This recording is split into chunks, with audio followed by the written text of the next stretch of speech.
Hello and good afternoon from Budapest, venue for tomorrow's Hungarian Grand Prix. The circus rolls on, and with just 5 races to go, the battle for the championship is really heating up.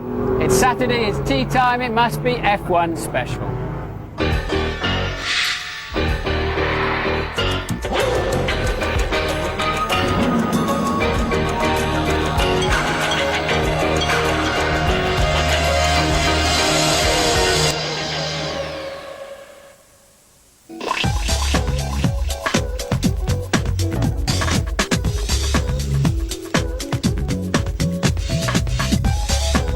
Coming up on today's show, calling the shots, directing the coverage for 500 million people. Mika Häkkinen back home in Finland. Ferrari putting the wind up their rivals. Split-second timing, how they measure 1,000th of a second. And the best of the action ahead of tomorrow's race. The Hungarian Grand Prix is particularly tough on cars and drivers, but it often produces surprises. Last year, for instance, Damon Hill in the underpowered Arrows nearly won the race after starting third on the grid. But what about today's qualifying? Well, here's James Allen. Thousands of Finnish fans are here this weekend hoping to see Mika Häkkinen extend his championship lead. Everyone was expecting a close battle in qualifying. Jacques Villeneuve has a new sense of purpose after his third place in Hockenheim. David Coulthard may not be on for the title, but he still has a point to prove. The Hungaroring is Damon Hill's lucky track, as he no doubt explained to Sly Stallone. But the man they all had to beat kept his counsel. Hungary's a tricky circuit, and Giancarlo Fisichella had the worst possible start when his Benetton lost grip in the final turn, slewed off the track and clouted the tyre barriers. Other front runners took notice. Amazingly, Fisichella was able to drive his damaged Benetton back to the pits. On track, Damon was a full 2 seconds off the pace with his opening gambit, but things were to improve markedly later in the session. Mika Häkkinen put in his customary blistering first lap to take provisional pole position, but he knew along with the others that the eventual pole time would be a lot faster than that, somewhere in the 1 minute 16 second bracket. Williams weren't quite on the pace here. Just watch the rear of Jacques Villeneuve's car bouncing over the bumps en route to 6th place, while teammate Heinz-Harald Frentzen was suffering from a chronic stomach upset and bravely battled through to 7th place. Michael Schumacher was not optimistic about being on McLaren's pace in qualifying, and that didn't stop him from trying. The Ferrari was bouncing around like a jackrabbit, but the speed was definitely there. Schuey was about to spring a real surprise. This is a Michael Schumacher lap par excellence, and he goes into provisional pole position.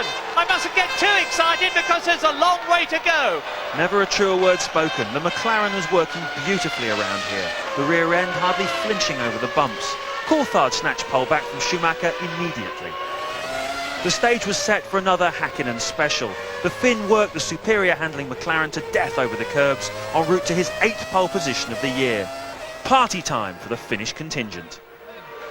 Eddie Irvine muscled his way into 5th spot, but his time was a full second slower than teammate Schumacher. Johnny Herbert, meanwhile, had another nightmare. First he spun, then he missed his last lap through a misunderstanding with the team. 15th place and another dark day for Johnny. Hill and Jordan had been looking for a top 6 qualifying spot. In the closing minutes, the 96 champion gave it his best shot. Smooth, economical and very fast. He's done it! Damon Hill, in my opinion, has done as well as he could possibly in his wildest dreams have hoped to have done. Schumacher was looking for a miracle and a front row start slot, but there's only so far you can push your luck. He's blown it. And he's going to go off. He did exactly that this morning, same place, and well, that's thrown the lap away. You might as well go in the pit lane, Michael. Didn't work out. He's been listening to you. Car just looks way too stiff at the back. So another big Saturday night out for the Scandinavians in Budapest, and another commanding position for the championship leader. The 8th time McLaren have had a 1-2 on the grid, behind them Schumacher and Damon Hill. Eddie Irvine is 5th, Jacques Villeneuve 6th, Heinz-Harald Frentzen 7th, with Fisichella recovering to 8th. Johnny down there in 15th slot.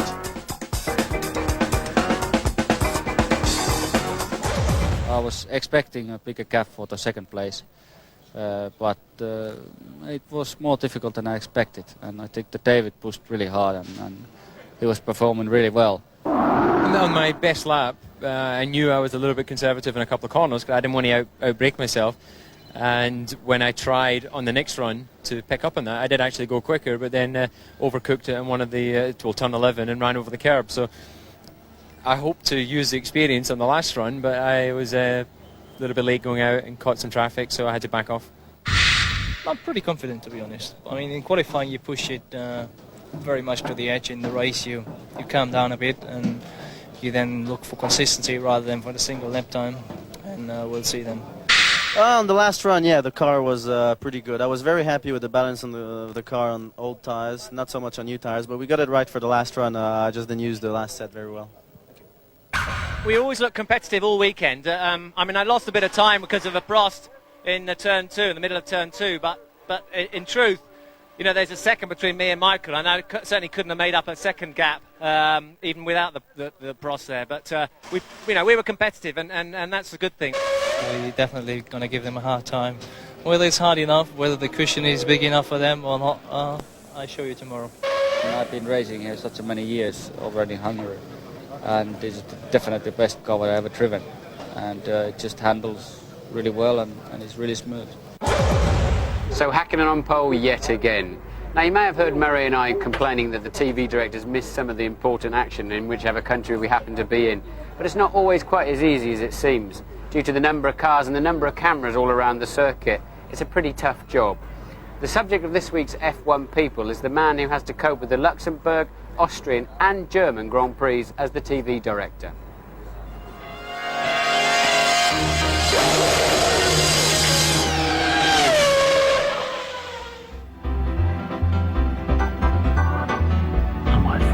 My name is Fritz Melchert and I'm the director for Formula One.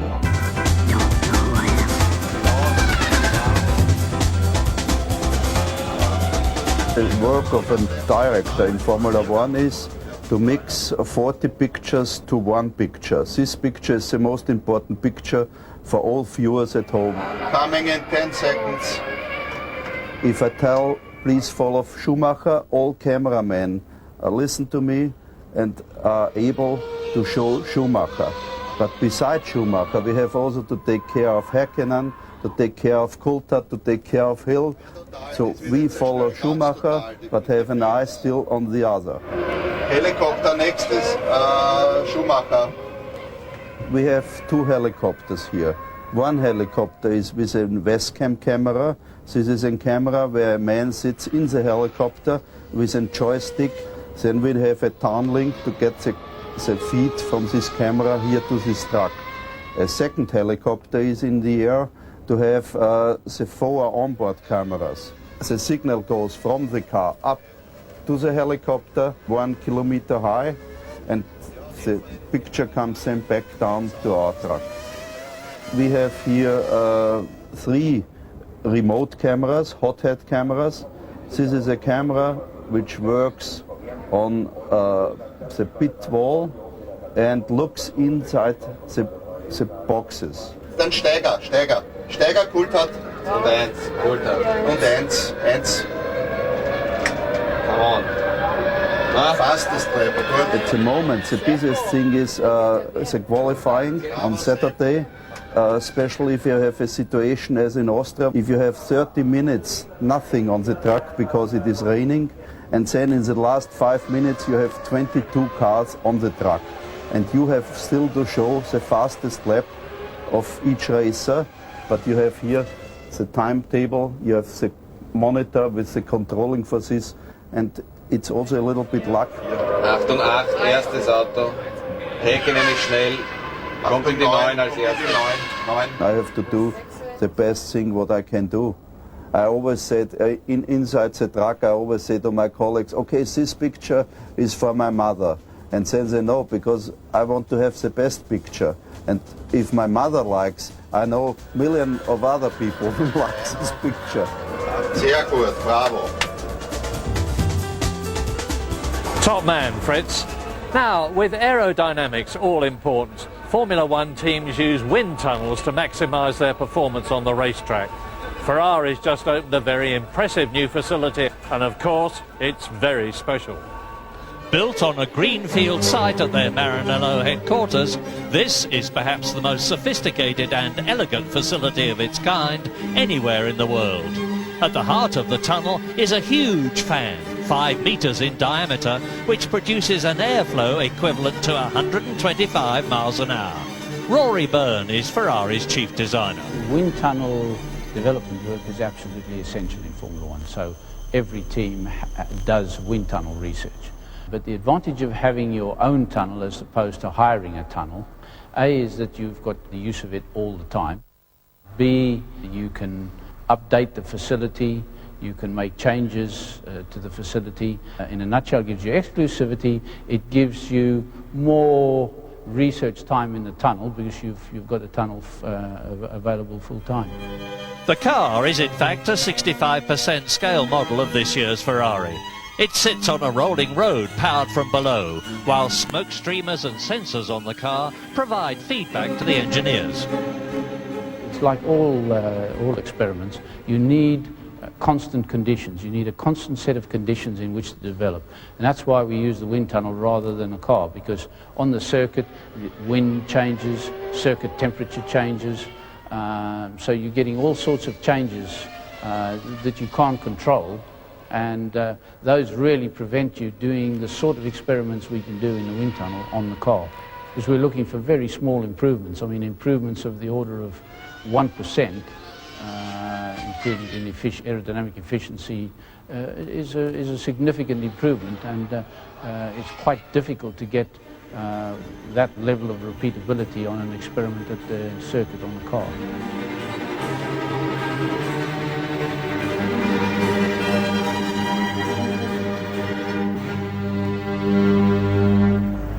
Well, you can be absolutely sure they'll be working flat out there in Maranello to eke every ounce of performance out of the car as the season reaches its climax.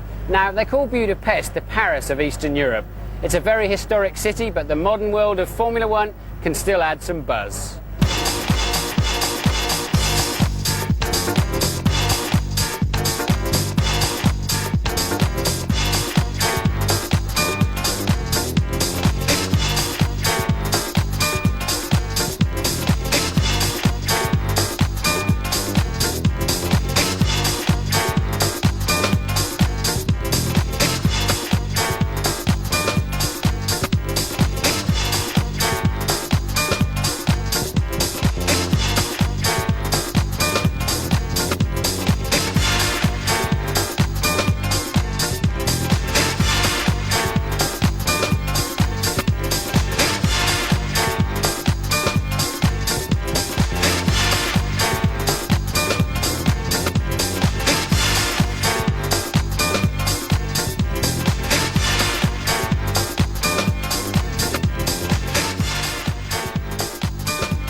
Coming up after the break, Häkkinen in Helsinki and the inside track on timing a Formula One car.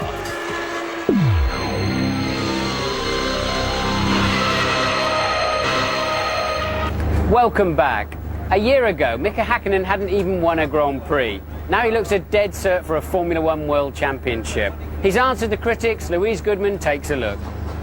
Mika's had plenty to smile about already this year, and the future's looking bright. Helsinki will always be home, but as his racing career has flourished, so the Finn has extended his horizons. Certainly somewhere inside there's a little bit still burning of feeling back to Finland, the friends, family, all this. But then end of the day, you know, I live in all the time in a suitcase anywhere. I'm traveling around the world. So me to come back here, I mean, for me already in Monaco is like in Finland. Finland is just so close end of the day. I mean, going around to Brazil, Australia, that is so far away.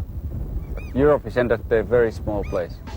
Mika married his girlfriend, Finnish TV presenter Erja Honkanen, earlier in the summer. The couple have set up home in Monaco, and Mika's loving his newfound domesticity. In the Grand Prix, you're thinking all the time. Morning to evening, you think.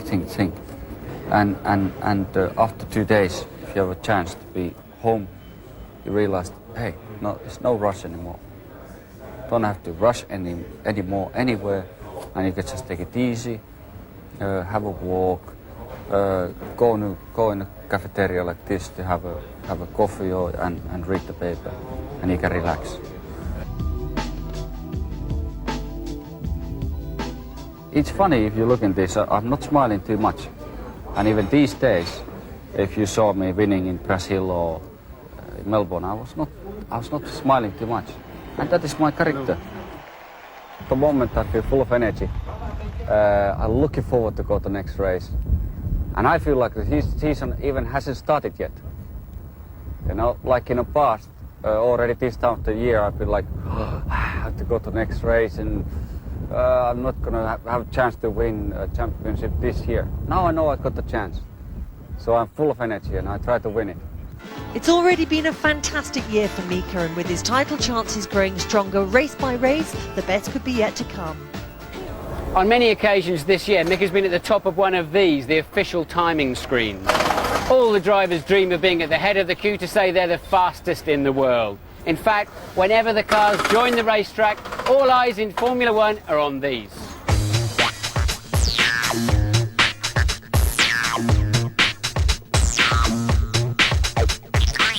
Time. It's an obsession for every racing driver. Every waking minute at the track is spent looking for ways to shave tenths, hundredths, thousandths of a second off that all-important lap time. Gone are the days of stopwatches and handwritten lap charts. The hardware needed to run the current system costs millions and travels in free space-age transporters. The timing information is transmitted instantly to the pit wall, the garages, the media centre and, of course, the commentary boxes. That is a terrific time! 0.2 of a second inside! The amount of data is mind-blowing. The starting point, a transponder in the nose of the car. A transponder is a small transmitter mounted in each car. Each transponder is with different frequencies, so for us it's easy after to know who is crossing the line. What we do around the circuit, it's in fact one measurement on the finish line. It's not only the lap time but the speed of the finish line. We do the same for a first intermediate and the same for a second intermediate. So we measure all the times and the speeds of the car 3 times on one lap.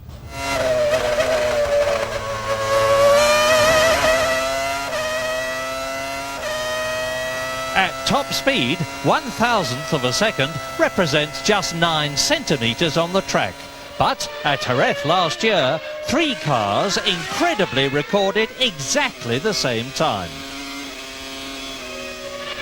It is amazing! I cannot believe this! They can measure even smaller fractions. We are able to guarantee a 10,000th of a second of precision. And we use this 10,000th of a second of precision to measure the speed. The speed is measured between 2 antennas, distance of 15 meters. We measure the time and we calculate the speed. Pit stop timings are measured using sensors buried in the tarmac under the car. And a similar system helps detect anyone jumping the start. When the car arrives ready for the start, the sensor is able to measure the energy coming from the transponder. So we know before the official start if the car moves like that just for a moment or continuously maybe of 2 or 3 meters. And it's go, go, go, go!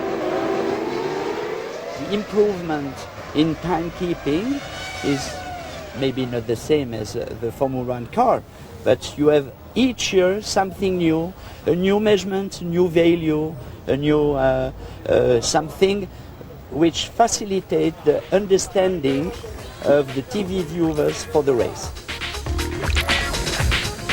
And on those computer screens, Damon Hill finished 4th in qualifying for tomorrow's Hungarian Grand Prix. Damon, why are you so good round here? I honestly could not put my finger on why I've gone well. I've had a bit of luck. I mean, I came here the first few years. I was in a very competitive car, so I think maybe that gave me the opportunity to learn a few things. But in all honesty, I like the place. The car slides around a lot. I think that might have something to do with it. I like it when I can feel the car moving. and there's a lot of corners, so there's a lot of work to do, and it gets me fired up, I think.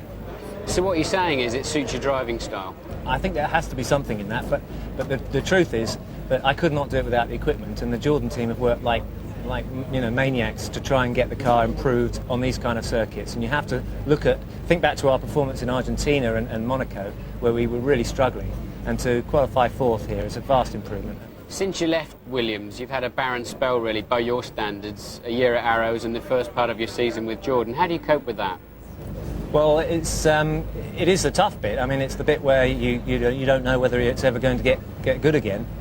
But then you think about days like today and hopefully tomorrow as well, and that's your reward for all the hard work you put in. So you just have to travel in hope, really.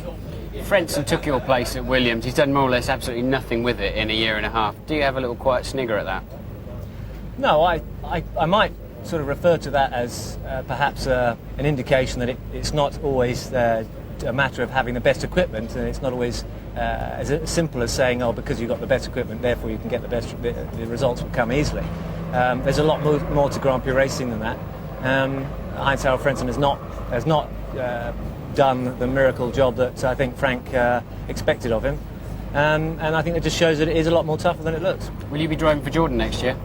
I think I will, but we'll have to wait and see. And finally, the prediction for the race tomorrow. What's going to happen? Where are you going to finish? Well, I think that it's going to be a close race, because I think that the Bridgestone tyre looks a little bit fragile here. It's good over one lap, perhaps gives them more of an edge in qualifying. But in the race, if it's hot tomorrow, they could be a little bit catchable, certainly from Michael's point of view. But I think I could have a good race. I'm hoping to finish where I start, but if I finish any better than that, it'll be a little bit of luck. Good luck tomorrow, Damon. Thanks for joining us. Thank you.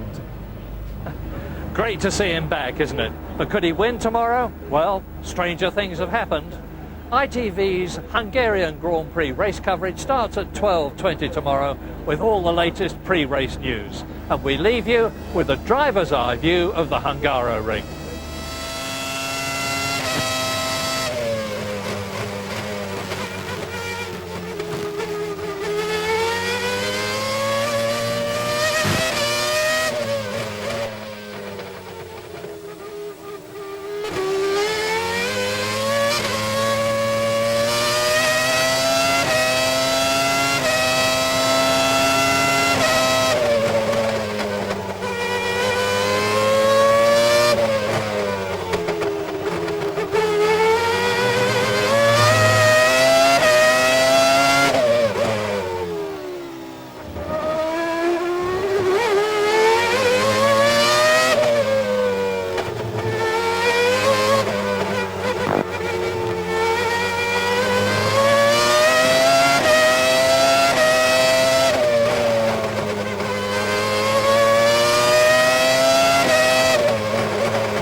If you'd like to know more about Formula One, the website address, sponsored by BusinessNet, is www.hungary.